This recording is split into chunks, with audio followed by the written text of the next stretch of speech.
የአንድ ሰው ነፍስ ዋጋዋ ስንት ነው? በህይወታችን ውስጥ የምንወስነው ትልቁ ውሳኔ ምንድነው? ይህ ጥያቄ ዛሬ የምንሰማቸው የሁለት ታላላቅ ታሪኮች ልብ ነው።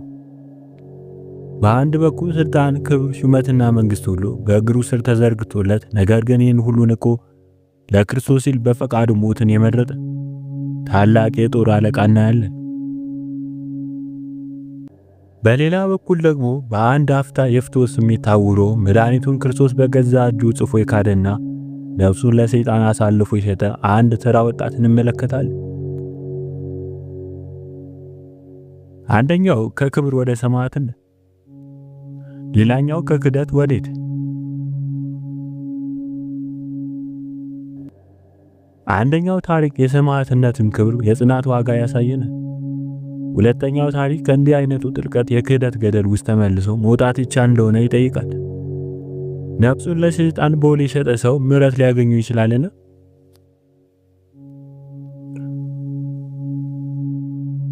የዛሬው ትረካችን ስለ ሁለት የተለያዩ ዘመናት ሳይሆን ዛሬም በገዛ ልባችን ውስጥ ስለሚካሄደው ትልቁ መንፈሳዊ ጦርነት ነው የሚያሳይ። ታሪካችን ስለ ታላቁ ሰማዕት ቅዱስ ፋሲለደስ እና ስለ ቤተክርስቲያን ምሰሶ ስለ ታላቁ ቅዱስ ባሲሎስ የምሕረት ጦርነት ነው። ይህ ቪዲዮ የነፍስ ዋጋና የምሕረት ጥልቀት ያስተምረናል። እስከ መጨረሻው አብራችሁን ቆዩ። ታሪኩ እንዲህ ነው። አንድ ጎልማሳ አገልጋይ የጌታውን ልጅ ስለወደዳት ልቡ እርሷን ወዶ እንደ እሳት እስከነደደ ድረስ አፈቀራት። እርሷንም ከመውደዱ ብዛት የተነሳ ወደ አንድ ከሃዲ ስራየኛ ሄደ። ስራየኛውም የክህደት ደብዳቤ ጽፎ ሰጠው። ወደ አረማዊ መቃብርም ሄዶ በመንፈቀ ሌሊት ደብዳቤውን ይዞ ወደ ላይ እጁን አንስቶ በዚያ እንዲቆም አዘዘው። ይህም አገልጋይን ነገር ተቀብሎ ያ መሰሪ እንዳዘዘው አደረገ። በዚያን ጊዜ ከሰይጣናት አንዱ መጥቶ ወደ አለቃቸው ወስዶ አደረሰው። ያችንም የክህደት ደብዳቤ ከእጁ ወሰደ።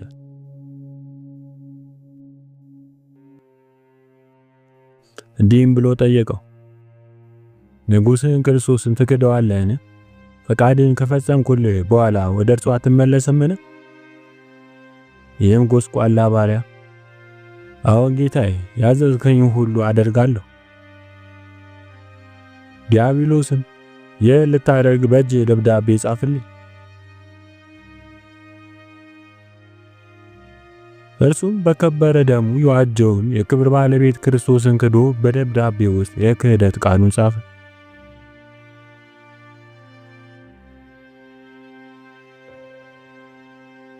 በዚያንም ጊዜ ሰይጣን በጌታው ልጅ ልብ ውስጥ የፍትወት እሳትን አነደደ። ይህንንም ባሪያ እጅግ ወደደችው፣ ከእርሱም መታገስ አልተቻላት።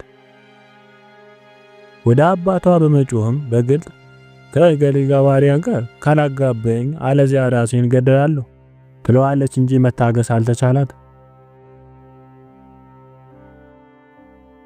አባትና እናቷን ፈጽሞ አዘኑ።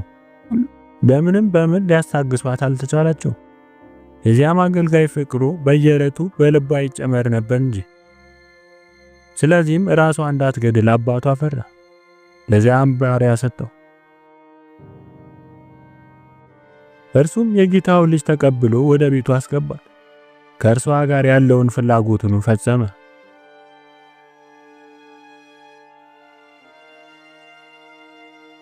ከእርሱም ጋር ረጅም ጊዜ ከኖሮች በኋላ አባትና እናቱም ይቅር ብሎ ሐዘናቸውን ከላያቸው ያርቅላቸው ዘንድ ወደ እግዚአብሔር ሐዘንና ለቅሶን አብዝተው ነበር።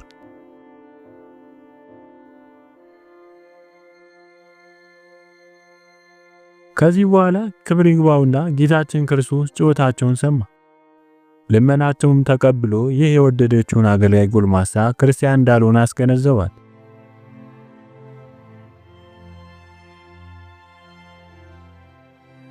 ከእርሷ ጋር በነበረበት በዚህ በረጅም ዘመን አንዲት ቀን እንኳ ወደ ቤተክርስቲያን ሲሄድ ስጋውና ደሙን ሲቀበል ወይም አዳይ በሆነ በመስቀል ምልክት ራሱን ሲያማትብ እርሷ አላየችው።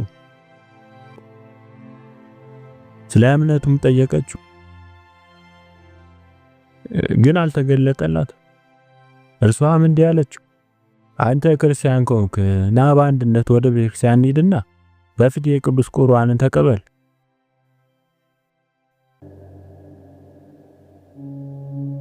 እንዲህም ባስገደደችው ጊዜ ስለ እርሷ ያደረገውን ሁሉ ወደ እስራኤኛ እንደሄደም በሰይጣንም አምኖ እምነቱንም በክርስቶስ ጽፎ ያንን ክርስቶስ ለሰይጣን እንደሰጠው ነገራት።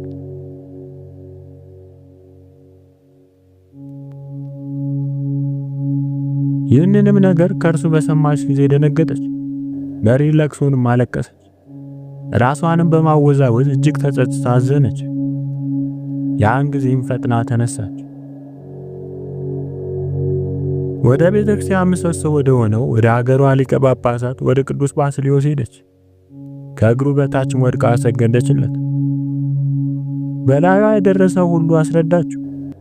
ለሰው ልጆች ጠላት ከሆነው ከሰይጣን እጅ ፈጽሞ ያድናት ዘንድ ብዙ በማልቀስ ለመነችው።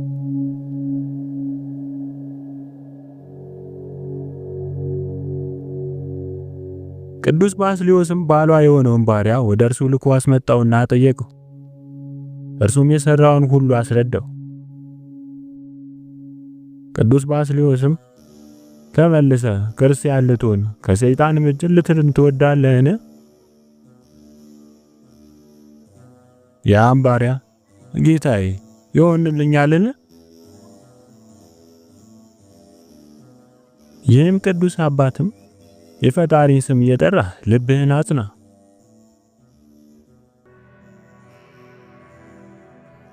ከዚህም በኋላ ከእርሱ ዘንድ በአንድ ቦታ ዘጋበት። በመስቀል ምልክት ማማተበበት ሊጸልይ ማዘዘው። ራሱ ቅዱስ ባስልዮስም ስለ እርሱ ይጸልይ ነበር። ከ3 ቀኖች በኋላ ጎበኘው። በሊሱ በ3 ቀኖች የደረሰብህ ምንድነው? እርሱም በላይ በመጮህ ሰይጣናት ሲያስፈራሩት ያንንም ደብዳቤ ሲያሳዩት በእርሱ ላይም ሲቆጡ በመከራ ውስጥ እንደኖረ ነገረው። ቅዱስ ባስልዮስም ከእሳቸው ቁጣ የተነሳ አትፍራ፣ እግዚአብሔር ይረዳሃልና አጽንቶም ይጠብቅሃል። ከዚህም በኋላ ጥቂት እንጀራና ውሃ ሰጥቶ ወደ ቦታው መለሰው። ቅዱስ ባስልዮስም ስለዚህ አገልጋይ ሄዶ ይጸልይ ጀመር። ዳግመኛም ከ3 ቀኖች በኋላ ጎበኘውና በእርሱ ላይ ምን እንደደረሰበት ጠየቀው። ያ አገልጋይም ጩኸታቸውን እሰማለሁ ግን አላያቸውም ብሎ መለሰለት። እንጀራና ውሃ ሰጠውና መከረው። ወደ ቦታው መለሰውና ስለ እርሱ ሊጸልይ ቅዱስ ባስልዮስ ሄደ። እስከ 40 ቀኖችም ድረስ እንዲህ አደረገ።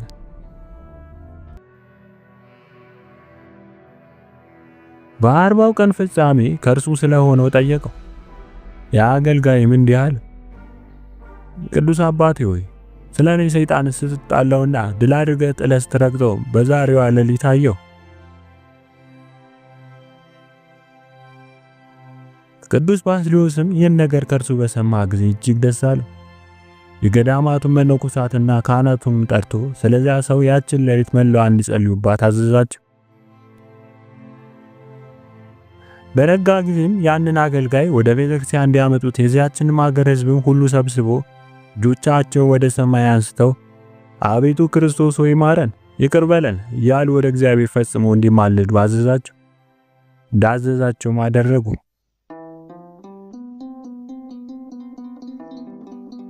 እንዲህም እያሉ ሲማልዱ ያ ሰው ጽፎ ለሰይጣን የሰጠው የክህደት ደብዳቤ ከሰይጣን እጅ በሕዝቡ ሁሉ ፊት ወደቀ። ሁሉም ደስ ብሏቸው ምስጉን እግዚአብሔርን አመሰገኑት። የከበረ አባት ባስልዮስን ባረካቸው። ሥጋውንና ደሙን አቀብሎ ወደ ቤቶቻቸው በሰላም በፍቅር አሰናበታቸው። እርሱም ስለ ኃጢአታቸው ስርየትና ስለ ድህነታቸው ፈጽሞ ደስ እያላቸው እግዚአብሔርን እያመሰገኑ ይህንን ቅዱስ አባት ባስልዮስን እያከበሩ ወደ ቤታቸው ገቡ።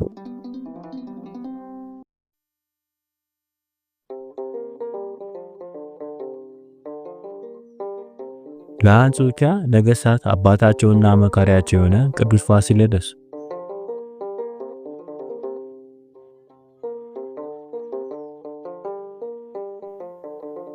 እርሱ ለሮም ንጉሥ የሰራዊት አለቃ ነበር።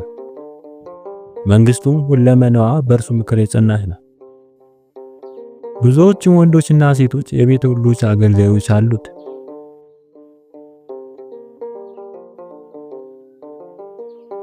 ዝምድናውም እንዲህ ነው። ስሙ ኑማሪያኑስ የተባለ የሮም ንጉስ ለቴዎድሮስ በናዳሊዮስ እናቱ የሆነች የቅዱስ ፋሲለደስን እህት አግብቶ ዮስጦስን፣ ገላውዲዮስን፣ አባዲርን ወለደችለት። እኒህም ለቅዱስ ፋሲለደስ የእህቱ ልጆች ናቸው። የቅዱስ ፋሲለደስ ሚስት ለቅዱስ ቪክቶር እናት እህት ናት። ከእርሷም ስማቸው አብሳቢዮስና መቃርስ የተባሉ ሁለት ልጆችን ወለደ። በዚያም ወራት የኩዝና የፋርስ ሰዎች የሮምን ሰዎች ሊወጓቸው በላያቸው ተነሱ። ያን ጊዜ የንጉስ ልጅ ዮስጦስን የፋሲለደስ ልጅ አውሳቢዮስን ከጦር ሰራዊቶቻቸው ጋር ለውጊያ ላኳቸው። ንጉስ ኑማሪዮስም ሌሎችን ጠላቶች በተነሱበት በኩል ለጦርነት ሂዶ በውጊያ ውስጥ ሞተ። የሮም መንግስትም የሚጠብቃትና የሚመራት የሌላት ሆነች።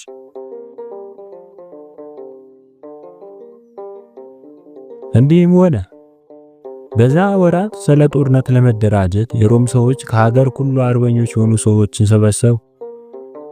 ከውስጣቸውም ከላይኛው ግብጽ ስሙ አግሪጳዳ የሚባል የፍየሎች እረኛ የሆነ አንድ ሰው አለ። እርሱንም መኳንንቱ ወስደው በመንግስት ፈረሶች ላይ ባለ ራስ አድርገው ሾሙት። እርሱም በጠባዩና በስራው ሁሉ ኃይለኛና ብርቱ ነበር። ከንጉስ ኑማሪያኑስ ሴቶች ልጆች አንዲቱ ወደ እርሱ በመስኮት ተመለከተች፣ ወደደችው፣ መልመላም ወስዳ አገባችው።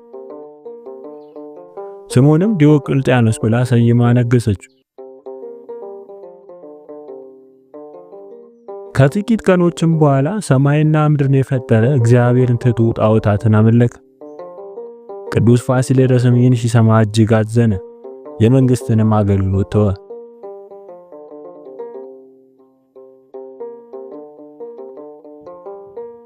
ከዚህም በኋላ የንጉስ ኑማሪያኑስ ልጅ ዮስጦስና የፋሲለደስን ልጅ አውሳቢዮስ ጠላቶቻቸውን ድል አድርገው የጠላቶቻቸውን አገሮች አጥፍተው ደስ ብሏቸው ተመለሱ። ነገር ግን የነገሰው ዲዮቅልጥያኖስ የክብር ባለቤት ክርስቶስን ክዶ አምልኮ ጣዖትን አቁሞ አገኙት። እጅግም አዘኑ፣ ተቆጥተውም ተነሱ። ሰይፎቻቸውን መዘው ዲዮቅልጥያኖስ ገድለው በየንጉስ ኑማሪያኑስ ልጅ ዮስጦስን ሊያነግሱ ወደዱ።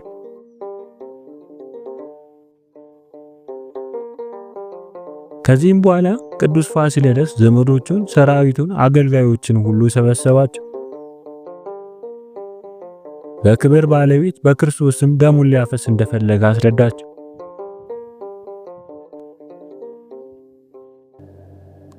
ሁሉም በአንድ ልብ እንዲህ ብለው መለሱለት፣ አንተ በምትሞትበት ሞት፣ እኛ ከአንተ ጋር እንሞታለን። በዚህም ምክር በአንድነታቸው ተስማሙ።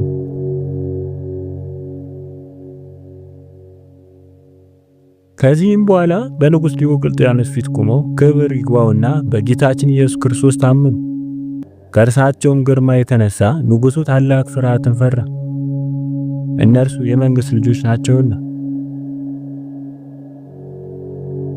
የቅዱስ ቪክቶር አባት ጉርሚያኖስ ወደ ግብጽ አገር ይልካቸው ዘንድ በዚያ እንዲያሰቃያቸው መከረው። ሁሉንም የእያንዳንዳቸውን ለብቻቸው አድርጎ ላካቸው። አባድርና እህቱን ኤራንን ወደ አንዲት ሀገር፣ አውሳቢዮስንና ወንድሙ መቃርስን ወደ ሌላ ቦታ፣ ገላውዲዮስንም እንዲሁ አደረገ። በናዳሊዮስ ቴዎድሮስም አሺ በሚባል እንጨት ላይ በ153 ችንካሮች ተቸንክሮ ገድሉን ፈጸመ። ቅዱስ ፋሲለደስን ግን 5 ከተማዎች ወዳሉበት ወደ አፍሪካ ምድር ወደ መኮንኑ ወደ መጽሩስ ላከው። መጽሩስም ባየው ጊዜ መንግስቱና ክብሩን ስለተወ እጅግ አደነቀ።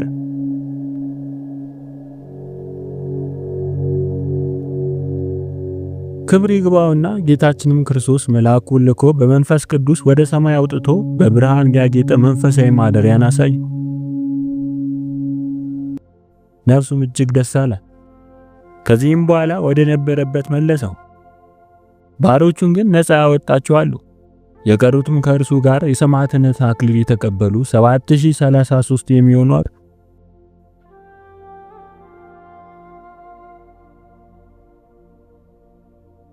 ቅዱስ ፋሲለደስም ታላቅ ስቃይ አሰቃዩት። በመንኮራኩርና በተሳሉ የብረት ዘንጎች ስጋውን ሰነጣጥቀውት ሞተ።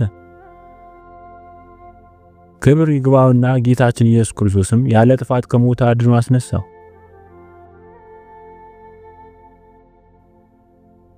አሕዛብም ሁሉ ይህን ድንቅ ተአምር ባዩ ጊዜ አደነቁ። ክብር ይግባውና በጌታችን ኢየሱስ ክርስቶስም አመኑ። መኮንኑንም ረገሙ፣ ጣዖቶቹንም ተሳደቡ። በእነርሱ ላይም ተቆጥቶ ራሶቻቸውን በሰይፍ ቆርጧቸው ዘንድ ወታደሮችን አዘዘ። የሰማዕትነት አክሊልም ተቀበሉ። ቁጥራቸውም 14700 ወንዶች፣ 37 ሴቶች ናቸው። ከዚህም በኋላ ቅዱስ ፋሲለደስ ስጋውን ሁሉ ቀልጦ እንደ ውሃ እስከሚሆን በብረት ምጣድ ውስጥ አበሰሉ። መኮንኑም በተራራ ላይ ጥልቅ ጉድጓድ ቆፍረው በዛ እንዲቀብሩ ታዘዘ። እንዲሁም አደረጉ። ያን ጊዜም ክብር ይግባውና ጌታችን ኢየሱስ ክርስቶስ ቅዱስ ፋሲለደስን ከሞት ዳግም አስነሳው። ወደ መኮንኑም መጥቶ እንዲህ ብሎ ጮኸ። መኮንን መጽሩስ ሆይ እፈር፣ ከሃዲ ንጉሥም የረከሱ ጣዖቶችን ይፈሩ። እነሆ ክብር ይግባውና ጌታዬ ኢየሱስ ክርስቶስ ያለ ጉዳት ከሞት ጤነኛ አድርጎ አስነስቶኛልና።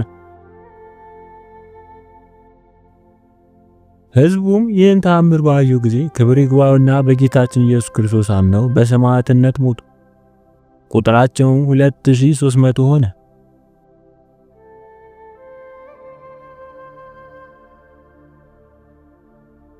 ቅዱስ ፋሲለደስን በውስጧ መጋዝ ካላት መንኮራኩር ላይ አውጥቶ ታላቅ ስቃይን አሰቃዩ። ዳግመኛም በብረት አልጋ ላይ በሆዱ አስተኝተውት ከበታቹ እሳትን እያነደዱ።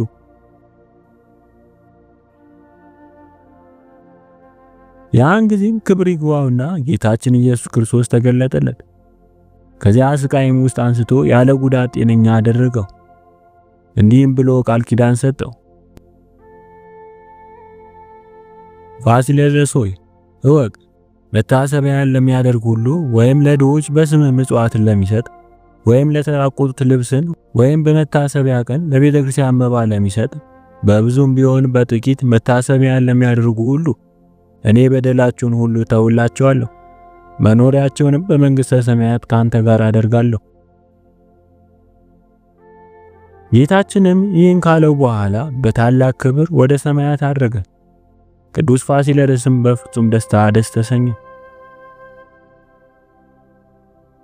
ከዚህ በኋላ መጽሩስ መኮንን ከአማካሪዎቹ ጋር ተማከረ።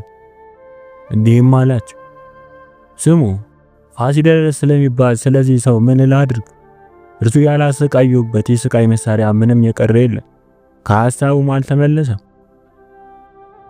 እነርሱም እንዲህ ብለው መከሩት፣ ራሱን በሰይፍ ቆርጠ ከእርሱ ተገላገል፣ እነሆ የዚች ሀገር ሰዎች በእርሱ ምክንያት አልቀዋልና። በዚያን ጊዜ የቅዱስ ፋሲለደስ ራስ በሰይፍ እንዲቆርጡ መኮንኑ አዘዘና ቆረጥ። የድል አክሊልን ተቀበለ። ንቆ ስለተዋት ምድራዊት መንግስት ፈንታም ሰማያዊ መንግስትን አገኘ።